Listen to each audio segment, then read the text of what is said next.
안녕하세요. 수강생 여러분들. 제2장 장부기록의 과정 두 번째 강의입니다. 지난번 첫 번째 강의를 들으시고 나서 제가 이야기한 대로 한 두어 차례 책을 보면서 복습을 했는지 모르겠습니다. 안 했다고요? 그러면 시간이 걸리는 게 아닙니다. 다시 한번 첫 번째 강의 내용을 책으로 복습을 하시고 요 2장 두 번째 강의를 들었으면 좋겠어요. 지난 시간에 했던 걸 잠깐 복습을 해보면 1장에서 했던 회계 등식을 이용한 자산비용, 부채, 자본, 수익이었죠. 회계 등식을 이용한 거래 분석을 분계를 이용해서 차변, 무슨 과목 있고 금액 집어넣었었죠. 그다음에 대변, 어떤 과목 집어넣고 이제 금액 집어넣고 이런 식으로 이제 분계를 통해서 거래를 분석했었습니다. 이때 이제 증가 거래 말고 감소 거래도 있었죠. 예를 들면은 현금이 차변에 있다는 이야기는 현금이 증가했구나. 즉 회사 입장에서 보았을 때 현금을 수취했구나, 현금을 받았구나 라는 건데 현금을 지급하는 거래도 있을 거 아니에요. 이때 차변, 대변, 현금의 지급은 현금 차변에 현금을 마이너스 표시하는 게 아니라 현금 60 이런 식으로 표시를 한다는 거죠. 그러니까 당초 증가를 차변으로 했던 현금이 대변에 있다 하면 무슨 뜻이에요? 돈을 지급했구나. 현금 결제를 했구나. 이렇게 이해를 하면 된다고 했습니다.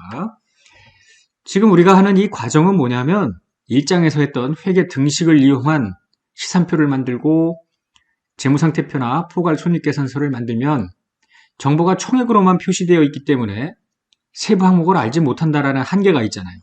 그러니까 이제 자산 중에 자산도 현금이냐, 매출채권이냐, 비품이냐, 토지냐 좀 이렇게 구분하면은 다른 과목도 마찬가지입니다. 다른 것도 비용도 그렇고 수익도 그렇고 부채도 그렇고 그러면 이와 같이 세부적인 항목, 즉 계정으로 구분해서 표시를 해준다면 정보 이용자들이 회사의 재무 상태나 재무 성과를 분석할 때 도움을 받을 수 있다는 거예요. 그래서 그거를 지금 위해서 우리가 분계라는 걸 했고요. 자, 분계는 뭐예요? 어떤 거래가 발생이 됐을 때, 자산 중 어떤 과목이 얼마만큼 늘고 줄었는지를 확인하는 절차, 확인하는 과정, 이거를 분계라고 했던 겁니다. 자, 지난 시간에는 이제 분계까지만 했는데요. 오늘 이제 이 두 번째 강의 시간, 분계한 내용을 이제 장부에 기록을 하고요. 기록한 내용을 시산표에 집대성하고 이를 다시 재무상태표와 포괄 손익계산서로 나누는 것. 그 부분은 1장에서 했던 내용이죠. 근데 분계를 통해서 작성한 시산표, 그 시산표를 다시 두 조각으로 분리해서 재무상태표와 포괄 손익계산서를 만들면 1장에서 우리가 도출을 했던 재무상태표와 포괄 손익계산서보다 훨씬 더 상세한 정보를 이용자들한테 제공할 수 있다라는 겁니다. 그것이 이제 이 두 번째 강의의 핵심이다. 이렇게 이야기할 수 있겠습니다. 자, 우리 교재를 볼까요? 66쪽에 이제 거래의 전기입니다. 전기? electricity? 그런 전기가 아니고 분계한 내용을 장부에 기록하는 절차. 이거를 전기라고 합니다. 그냥 장부 기록 이렇게 하면 되고요. 솔직히 제가 과거에 회계사 생활을 하면서도 전기라는 말을 실무에서 흔히 사용하지는 않습니다. 그냥 분계 내용을 장부에 기록한다. 뭐 이런 식으로 사용을 할 뿐입니다. 장부 양식이 나오는데요. 이 장부 양식은 회사마다 다소 다를 수는 있겠습니다만 대체로 지금 그림에서 보는 이런 식입니다. 몇 월 며칠에 발생이 됐는지, 그 다음에 이 거래가 뭔지 간략하게 이제 한글로 적는 거죠. 예를 들면은 뭐 비품의 외상 취득, 급여의 현금 지급, 뭐 이런 식으로 이제 적요를 쓰고요. 분계할 때 차변, 대변에서 이제 금액을 넣은 게 있었잖아요. 이 장부는 각 계정별로 하나씩 만든다고 보면 되죠. 그러니까 현금 계정 장부 하나, 뭐 매출채권 계정의 장부 하나, 뭐 비품의 계정 장부 하나, 뭐 이런 식으로 우리가 지난 시간에 사례를 보면서 이런 계정들이 나왔잖아요. 요 계정별로 장부가 하나씩 만들어진다. 이렇게 이해를 하면 되겠습니다. 현금 장부라면은 여기다가 이제 금액을 현금이 입금이면은 여기다 100 이런 식으로 잔액은 100이죠? 근데 나가는 현금의 지출도 있을 거 아닙니까? 현금 지출이 만약에 20이었으면 20 이렇게 놓고 적용도 있겠죠. 물론 뭐 날짜 쓰고 그럼 잔액 80 이런 식으로 계속 이제 써내려가면은 되는 거고요. 과거에는 이렇게 분개를 하고 이런 장부를 하나하나 전부 다 수기로 작성을 했습니다만 이제는 이 분기한 내용을 컴퓨터에 인풋하는 순간에 각 계정별로 마련된 이 장부 양식에 자동적으로 컴퓨터가 알아서 기록을 하겠죠. 단지 이제 우리는 그 과정을 마치 이제 수기 작업을 하는 것이냐 트레이스를 해보는 겁니다.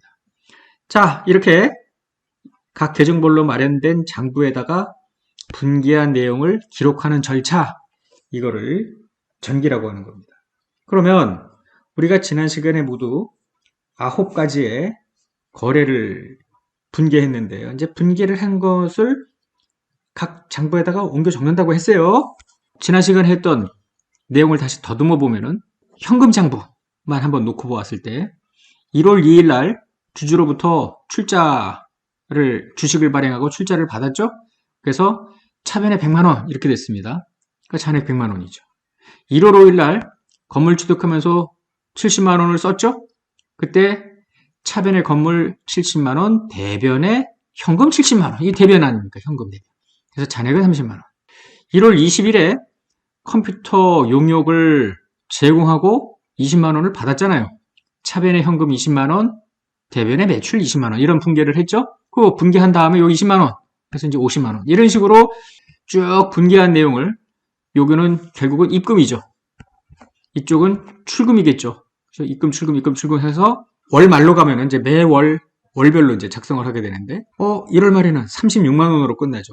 이 1월 말 잔액이 그 다음 2월 초 잔액으로 넘어가고요. 계속 이걸 2월이라고 합니다. 2월 넘어간다 이렇게. 그리고 여기 다시 이제 2월 달에 플러스 마이너스 거래들이 계속 여기 또 나오고 하겠죠. 실제 이런 장부 양식을 회계 원리책 등에서 일일이 그려가며 표시한다라는 게 굉장히 번거로운 일입니다. 그래서 회계에서는 좀 더 간략한 방식으로 전기 과정을 설명하는데요. 어떻게 하느냐면은 T계정이라고 하는 건데요. 마치 영어의 T자를 연상하게 되는데 이 현금 T계정 이렇게 쭉 T자를 그립니다. 그리고 이쪽이 차변거래, 즉 여기에 있던 거 10만, 20만, 2만, 5만 이것이 이제 여기에 들어와 있는 거죠. 10만, 20만, 2만, 5만. 한편 여기에 대변 70만, 13만, 8만 이게 현금 빠져나간 거죠. 이거를 이렇게 적는 거죠. 이제 여기 날짜 적고 여기에 들어가는 내용은 상대 계정입니다. 현금, 자본금 100만 이 뜻은 뭐냐면 현금에 1월 2일 날 차변이 100만 원인데 돈이 들어왔다는 거 아니에요. 이때 상대 계정, 즉 대변이 자본금이라는 겁니다. 예를 들면 1월 26일 날 현금이 대변 13만 원이라는 거는 돈이 나갔다는 거죠. 이때 급여 전기료 때문에 나갔구나. 분개는 대변이 현금 13만 원, 차변이 급여와 전기료가 이제 13만 원 이렇게 될 거 아닙니까? 이런 식으로 기록을 하면은 차변 합계와 대변 합계가 안 맞잖아요, 지금. 이 안 맞는 금액을 쫓아가 보면 이게 바로 이제 36만 원이고요. 그래서 이제 끼워넣기 숫자로 월말 잔액을 맞출 수 있고 그럼 차변 합계와 대변 합계가 같겠죠? 그리고 계속 이제 T계정을 이어서 다음 달로 간다면은 36만 원이 월말 잔액 1월, 다음 2월 달 월초 잔액 해가지고 이제 넘어가는 이런 방식으로 T계정을 그릴 수 있겠습니다. 자, 여기 지금 우리 현금만 본 건데요. 잘 보세요, 이제. 1월 2일에 어떤 거래가 있었느냐 하면은 주주로부터 이제 주식을 발행해서 투자자로부터 100만 원을 현금으로 받았죠. 그래서 이제 우리가 거래 1번 해가지고 지난 시간에 했던 거 현금 100만 원, 자본금 100만 원 이런 분개를 했는데 자, 현금 100만 원 들어온 거는 여기에 들어가 있잖아요. 이럴 때 대변의 자본금은 역시 자본금 T계정 자본금 장부로 가봐야죠. 우리 교재를 보면 69페이지 중간 아래쪽에 자본금이 있죠? 여기 자본금 있잖아요. 자본금. 그러면서 여기 100만 원 이렇게 들어오는 거 아닙니까? 자, 다시 보세요. 지금 이제 색깔을 조금 달리 해볼게요. 1월 2일 날, 자, 현금 계정 차변에 100만 원, 상대 계정은 자본금입니다. 그 다음에 같은 날 이제 대변도 해줘야 되잖아요. 1월 2일 날 자본금 계정 대변에 100만 원, 상대 계정은 현금입니다. 이게 바로 뭐냐면 차변에 현금 100만 원, 대변에 자본금 100만 원이라는 겁니다. 두 번째 지난 시간에 했던 주식회사 한강의 그 거래 두 번째 분계를 보면은 현금 70만 원을 지급하고 건물을 취득했대요.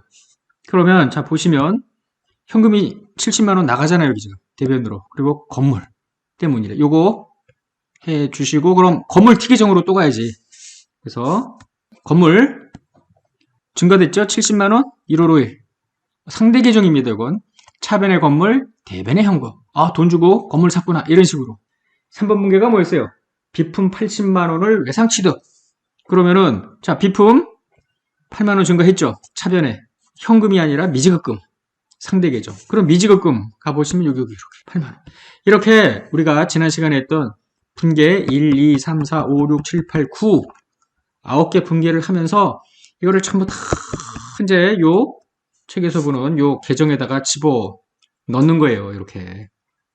이해하셨습니까? 분계한 내용을 차변에 뭐 대변에 뭐 그러면은 차변 계정을 쫓아가서 예를 들면 급여면 급여 8만 원 지급했대. 8만 원. 그런데 대변이 현금이었을 거 아니에요.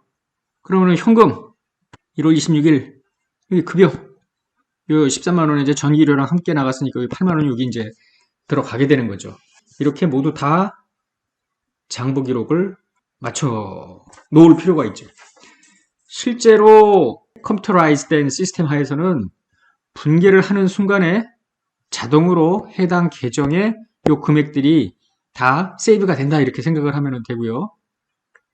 조그만 회사 하나 같은 경우는 아주 작은 근데 뭐 아주 작은 회사라면은 외부 감사도 받지 않겠습니다만 과거로 간다면 이걸 이제 전부 수작업을 했던 거죠. 그래서 현금 100만 원, 자본금 100만 원 이렇게 분계를 해놓고 현금 장부에 가서 100만 원, 자본금 장부로 다시 가서 100만 원 이런 식으로 분계한 내용을 전개했다 이렇게 생각을 하시면 되겠습니다. 우리 교재 70페이지를 보면은요. 회계 등식 자산 더하기 비용은 부채 더하기 자본 더하기 수익. 이게 자산과 비용 계정입니다. 왼쪽 계정. 왼쪽 계정의 특징은 이게 차변 쪽이잖아요. 지금 원래 얘네들의 위치는 왼쪽입니다. 그러니까 차변이 자산의 증가 혹은 비용의 발생입니다. 그런데 자산이 감소할 수도 있잖아요. 예를 들면은 현금을 지급했다든지 갖고 있던 뭐 비품이나 토지를 팔았다든지 하면은 마이너스 표시라는 게 아니라 분기할 땐 대변에 넣는다고 했습니다. 그러니까 T 계정에 여기 예를 들어 이제 현금 계정입니다. 현금 계정의 왼쪽은 즉 차변 쪽은 증가입니다. 오른쪽은 감소고요. 비용도 마찬가지입니다. 앞서 보면은 뭐 전기료, 급여 전부 여기 증가죠, 증가. 뭐 광고 선전비 증가. 비용 감소는 어떤 경우냐면은 예를 들어 오류 때문에 너무 많이 잡아놨어. 뭐 감소시킬 수도 있고요. 우리가 이제 3장에서 볼 건데요. 굉장히 중요한 내용이 이제 3장인데 3장에서 우리는 회계 기간 중에 회사가 기록한 비용 중에 일부를 조정하는 결산 과정에서 조정하는 이런 분계를 볼 수 있겠습니다. 이때 이제 비용의 감소. 그러니까 여러분들이 이렇게 생각하세요.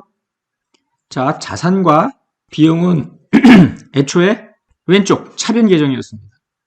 그런데 오른쪽에 분계를 할 때 하는데 이쪽에 어떤 자산 계정이 나온다든지 비용 계정이 나온다든지 이러면은 이게 의미가 뭐냐? 자산이 감소되는 거구나. 혹은 비용이 감소되는구나. 이렇게 생각하면 돼요. 요 계정들이 차변에 있으면은 자산이 늘고 혹은 비용이 발생하고 뭐 이렇게 생각하면 되고.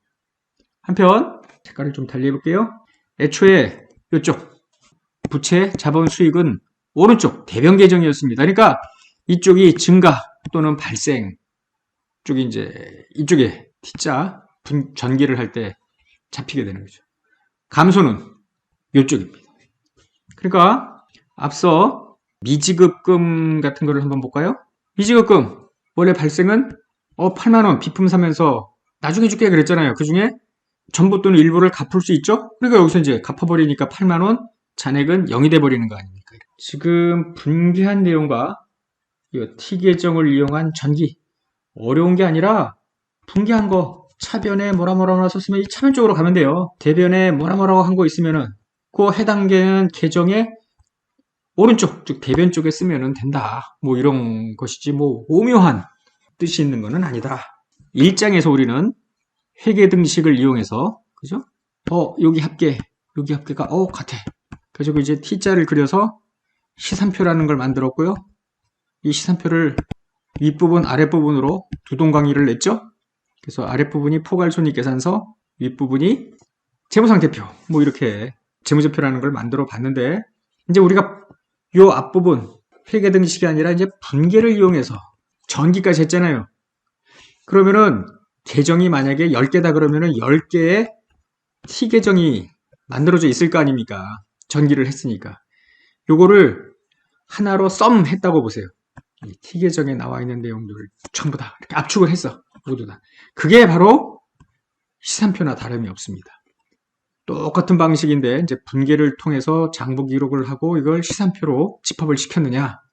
그러면 1장에서 봤던 회계 등식을 통해서 시산표를 만든 것보다는 훨씬 풍성한 정보를 제공할 수 있음을 볼 수 있습니다. 자, 주식회사 한국 사례 시산표인데요. 요 시산표는 1장보다는 많이 길어졌네. 시산표에 차변합계, 대변합계가 142만인 거는 우리가 확인을 했습니다. 1장에서. 그런데 1장에서는 자산, 비용하고 끝났습니다. 잠깐 한번 보여드리면 이렇게 142만 1장에서 했던 내용입니다. 그리고 자산은 119만, 비용 23만, 부채 10만, 자본 100만, 수익 32만 요 정도의 정보만 보여줬더랬잖아요. 그런데 전기를 통해서 분계를 했고요. 이거를 각 여러 T계정으로 만드는 이 장부에다가 전기를 했죠. 이 T계정한 내용을 여기다가 싹 집대성을 한 거예요. 아까 현금 같은 경우에는 자 현금 36만 원이 현금 T계정 마지막 금액 아닙니까? 요거 이거를 여기다가 집어넣은 거예요. 여기 36만 원 이렇게 매출 채권 5만 원 이것도 다시 전기한 내용으로 가보면은 매출 채권 10만 원 발생했고 5만 원 갚고 여기 잔액이 5만 원 아닙니까? 요게 시산표로 간 거죠. 이런 식으로 하나하나 따라가 보십시오, 여러분들이. 매출채권, 건물, 비품, 광고 선전비, 급여, 전기료, 미지급 비용, 자본금, 매출 이렇게 이제 나오는 거죠. 142만 1장에서 했던 것과 다르지 않죠? 자, 이게 시산표입니다. 훨씬 내용이 풍성해졌고요. 이제 이 시산표의 수익 비용 부분하고 수익 비용이죠. 그다음에 음영 처리한 자산부채 자본 부분을 두 파트로 분리를 합니다. 그러면 아랫부분 광고 선전비, 급여, 전기료 그 다음에 매출 여기가 차이가 나잖아요. 지금 좌우가 같아야 되니까 9만원 당기순이 앞서 1장에서는 자 이런 모습이었습니다. 수익 32만 비용 23만 이랬는데 수익이 뭐지? 수익 중에 매출 그 다음에 비용은 뭐지? 23만이 막 섞여 있는데 광고 선전비 10만 급여도 있고 전기료도 있고 이랬구나 라는 걸 보여주는 거잖아요. 한편 자 재무상태표 이 앞서 있는 내용을 그대로 36만 5만 7만 8만이 여기에 들어가 있고요. 이렇게 이거 들어가 있고요. 자본금 그 다음에 회사가 한 달 동안 영업을 잘해서 남긴 이득이 여기로 들어가는 거죠. 이때 이익잉여금이라는 새로운 계정이 나왔는데요. 외우십시오. 지금 이 순간에. 자, 당기순이익이 포괄손익계산서에서 수익에서 비용을 뺀 금액을 의미하는데요. 결국 이 당기순이익은 회사의 순자산을 증가시킨 내부 유보 이익입니다. 이를 재무상태표에서 이익잉여금이라고 하고요. 이 두 개가 결국 합해서 109만 해가지고 1장에서는 이거를 자본 이랬던 거 아닙니까? 1장에서. 그러니까 109만은 다시 보면은 자본금 100만원과 이익여금 9만이구나. 이익여금은 당기순이익이 해당되는 부분이구나. 이런 거고요. 다시 부채 10만원 하면 이게 거래처에 갚아야 될 건지 은행으로부터 꾼 돈인지 모를 거 아닙니까? 여기를 보면은 미지급 비용 뭔가 비용이 발생이 됐는데 곧 지급을 해야 되겠구나. 뭐 그렇게 할 수 있겠죠. 그 다음에 자산만 하더라도 119만. 뭘로 구성이 됐지? 자산은 모르잖아요. 그러나 분계를 통해서 만든 재무상태표를 보면은 119만은 현금도 있고 매출채권, 건물, 비품 이런 걸로 구성이 되어 있다라는 거죠. 그래서 훨씬 더 의사결정에 풍성한 정보 제공이 가능하겠습니다. 오늘 배운 내용을 예제 1번을 통해서 복습해 보도록 하죠. 자, 예제 1번을 보니까 다음은 당기에 설립된 갑이라는 회사의 재무자료다 라고 해서 여러 가지 계정을 지금 열거를 했죠. 물음을 보니까 시산표를 만들고 당기순이익이 얼마인지 보이라는 거예요. 시산표를 만들었으면 시산표로부터 재무상태표와 포괄손익계산서를 도출할 수 있을 것 아닙니까? 여기까지 해보라는 이야기인데요. 자, 그럼 우리가 할 일은 뭐냐면 일단 시산표를 만들려고 했으니까 시산표 가를 조금 한번 달리해 볼게요. 두 합계는 같겠죠. 자, 여기에 들어갈 게 자산, 비용, 그죠? 여기가 부채, 자본, 수익입니다. 그러니까 이 과목들을 보고 요 회계등식, 자산, 비용, 회계등식, 부채, 자본, 수익이나 다름이 없죠? 어디에 들어가는지만 확인할 수 있으면 되는 거 아닙니까? 자, 매출채권은 자산이죠. 건물, 자산, 광고선전비는 광고선전비, 비용, 돈입니다. 현금, 자산이죠. 매출은 수익이죠. 급여, 비용이죠. 급여, 월급 준 거. 차입금은 은행으로부터 빌린 돈, 부채죠. 비품은 여러 가지 회사 직기 비품, 그죠? 뭐 컴퓨터니, 책상, 걸상, 뭐 이런 거, 비품, 여기 자산입니다. 미지급금, 미지급. 지급해야 된대. 아직 지급은 안 했고. 부채죠. 미지급금, 미지급 비용은 다. 자, 여기 새로운 거 하나 나왔어요. 이런 상태에서 계속 외우십시오. 미지급금하고 매입채무하고 둘 다 거래처에 줘야 될 돈입니다. 둘 다 부채입니다. 근데 뭐가 다르냐면 미지급금은 회사가 사용할 비품이라든지 뭐 건물이라든지 이런 유형자산을 외상으로 살 때 쓰는 갚아야 될 돈이고요. 매입채무는 회사의 재고자산. 이 회사는 특정 상품을 매입 매출하는 게 이제 주업입니다. 그럴 때 외상으로 어떤 재고자산을 매입을 했을 때 갚아야 될 돈이 매입채무입니다. 앞으로 자연스럽게 이제 나옵니다. 일단은 매입채무도 부채다. 요거랑 대비되는 게 바로 매출채권인데요. 매출채권, 매입채무. 뭐 헷갈려. 막 그렇게 생각하지 마시고 천천히 마음을 가다듬고. 자, 매출채권. 이건 뭐냐면은 매출을 했대. 그런데 채권, 내가 받아야 될 권리를 갖고 있는 겁니다. 자산이겠죠. 이건 매입을 했대. 그런데 채무야. 내가 외상으로 샀다는 거 아니야. 그죠? 그러면은 갚아야 될 의무가 있으니까 이건 부채라는 거죠. 매출채권, 자산이고요. 매입채무, 부채입니다. 헷갈리는 이유는 뭐라고요? 계속 입에서 중얼중얼 하지 않았기 때문입니다. 매출채권, 매입채무, 매출채권, 매입채무 한 대여섯 번만 계속 되뇌어 보세요. 그러면은 입에도 있고 익숙해야 돼. 일단 이 용어들이 앞으로 우리가 계속 사용할 거니까요. 그리고 자산, 부채, 자본, 수익, 비용 중 어느 곳으로 들어갈지도 알 수 있습니다. 자, 자본금은 이 자본이죠. 임차료, 월세예요. 월세. 이게 임차료, 비용입니다. 그러니까 여기 있는 항목들이 이 5개 중에 어디로 들어갈지 구분이 됐잖아요. 그래서 그거를 쭉 이렇게 써놓은 거예요, 지금. 그랬더니 차변합계, 대변합계가 맞죠. 만약에 분류를 했는데 이거랑 서로 안 맞았어. 그러면은 어딘가 잘못된 거겠지. 본인이 틀린 거예요. 시산표의 좌우합계, 즉 차변, 대변합계는 무조건 맞아야 됩니다. 이때 이제 당기순이익은 얼마로 계산되는가? 인데요. 당기순이익은 이 아랫부분이 수익비용 파트 아닙니까? 수익에서 비용을 빼면 58,000이죠. 재무상태표는 앞서 이 윗부분 오늘 갖다 집어넣으면 됐고요. 포괄손익계산서 이 당기순이익에 해당되는 부분. 자, 광고선전비, 급여, 임차료, 매출 해서 이 58,000이 당기순이익 아니에요. 이렇게 해서 지금 좌우를 맞춰 놓고요. 이 항목이 재무상태표 이익여금. 금방 잊었나요? 다시 반복해서 몇 번 되뇌어 보세요. 이익여금 이렇게 58,000. 그러면은 좌우 합계가, 즉 차변대변 합계가 59만 6천입니다. 만약에 이게 다르면 본인이 뭔가 잘못 만든 거예요. 무조건 같아야 합니다.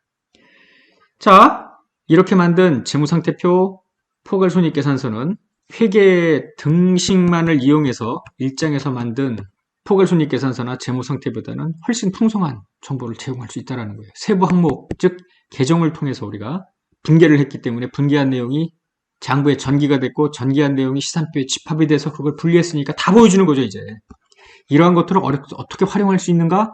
이걸 우리가 앞으로 쭉 이번 학기 내내 볼 거예요. 지금 보면 뭐 나누면 뭐가 달라지나? 라는 생각을 할 수 있겠습니다만 달라집니다. 그걸 우리가 이제 앞으로 배워보자라는 거죠.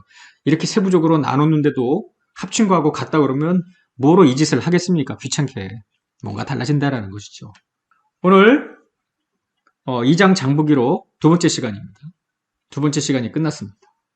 중요한 내용을 배웠습니다. 이제 지난 시간에는 분계를 했고요. 오늘은 분계한 내용을 장부에 기록했고, 즉 전기한 내용이 시산표에 집합이 됐습니다. 집합된 시산표의 내용을 두동 강의를 냈더니 재무상태표와 포괄손익계산서가 만들어졌고요. 이렇게 작성한 재무상태표와 포괄손익계산서는 1장에서 회계 등식을 이용해서 작성했던, 즉 도출을 했던 재무상태표와 포괄손익계산서보다는 훨씬 그 내용이 충분해졌다, 상세해졌다. 결과적으로 정보 이용자의 의사결정에 더 유용해졌다. 이렇게 보면 되겠습니다. 자, 오늘 강의 여기서 마치고요. 우리가 매번 외치는 구호가 있죠? 복습만이 살 길입니다. 여러 차례 복습하세요. 다음 시간에 보죠. 수고하셨습니다.